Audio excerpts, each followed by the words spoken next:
All right, welcome to The Explainer. So you've got a huge Supreme Court decision, a presidential press conference, and a declaration of a giant win. Today we're going to break down what this ruling on presidential power actually means and why it's being called a fundamental shift in how policy gets made in America.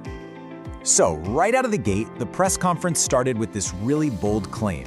This wasn't just some random court case, and the main message, the takeaway they wanted everyone to have, was that this decision puts power back where they believe it belongs, with the president. Okay, so here's how we're going to tackle this. First, we'll look at why they're calling it a monumental victory. Then, we'll get into the weeds on the problem they say it solved, these things called nationwide injunctions. After that, we'll check out what the Supreme Court actually ruled. And then, and this is the big one, we'll connect it to the massive policy changes they're saying are now on the table. All right, first up, why are they calling this a monumental victory? Let's get into how exactly they framed this whole thing. You know, the heart of their argument was pretty simple. They basically said you have a handful of judges who are single-handedly stopping policies that millions of Americans voted for. They presented this as more than a legal headache, they called it a grave threat to democracy. Okay, so what was the specific legal tool they were so fired up about? Well, it all comes down to something called a nationwide injunction. The picture they painted was honestly one of total gridlock. Think about it. They're saying any one of almost 700 federal district judges out there could just stop a presidential policy dead in its tracks for the entire country. And they were quick to say this is a pretty new thing, that this isn't how our system is supposed to work. And Pam Bondi, who used to be the Attorney General for Florida, she really drove this point home. She didn't just call it a problem, she called it an imperial judiciary, basically judges acting like kings with absolute veto power. And to really show you the scale of what they were talking about, President Trump made this pretty stunning claim, that his administration had faced more of these injunctions than in the entire 20th century, all of it combined. Okay, and this slide? This is where their political argument really comes into focus. See, they weren't just talking about how many there were, but where they were coming from. Pam Bondi laid it out like this.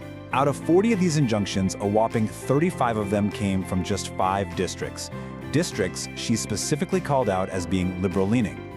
All right, so they've laid out the problem, calling it an imperial judiciary. Now let's get to the solution they were celebrating, the Supreme Court's ruling itself. What did it actually say? So, it was a 6-3 decision, and the majority's main point was this.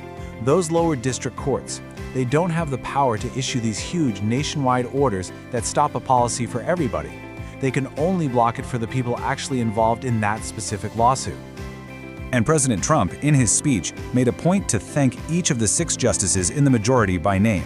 He also gave a special shout-out to Justice Amy Coney Barrett, saying she wrote a brilliantly written opinion. So naturally, someone asked, hey, doesn't this give the White House way too much power? But the president flipped that argument on its head. He said it's not about giving him more power, it's about putting things back to the way the Constitution intended. Okay, so a big legal win is great, but what does it actually do? What's the real-world impact? Well, they didn't waste any time telling us. They immediately pointed to a huge policy goal they felt was now finally within their grasp. And here it is. They came right out and said that because of this ruling, they can now go full steam ahead on ending birthright citizenship. This was clearly a top priority that they felt had been blocked up until now. Now, to back this up, they put forward a pretty specific, and I should say controversial, reading of the 14th Amendment. Their argument is that it was only ever meant for the children of slaves after the Civil War, and was never supposed to apply to, say, the children of people who came into the country illegally, or even just tourists. And this quote really sums up why they're pushing for this. The claim here is that this isn't just some legal mix-up, they're framing it as a national security issue. The argument is that criminal organizations, cartels, are using it to get a foothold in the US. But it wasn't just about birthright citizenship. They made it really clear that this ruling was like a key that unlocked a whole bunch of other policies. So, what else is on that agenda? Well, the president started listing them off. A whole bunch of other priorities that he said had been held up in court. We're talking about things like cutting off funding to sanctuary cities, pausing refugee programs, and stopping certain kinds of federal spending. So the bottom line, the big message they wanted everyone to leave with was crystal clear. They feel a huge roadblock to their agenda has just been demolished. A reporter even called it a full green light, and the president completely agreed. And that leaves us with a really big question to think about. On one hand, the speakers here frame this as fixing the system, right? Rebalancing the scales between the courts and the president. But on the other hand, this ruling takes away a really powerful tool that's been used to challenge a president's actions, and that goes for presidents of both parties. So the real question is, what does this new landscape mean for the future, no matter who's sitting in the Oval Office?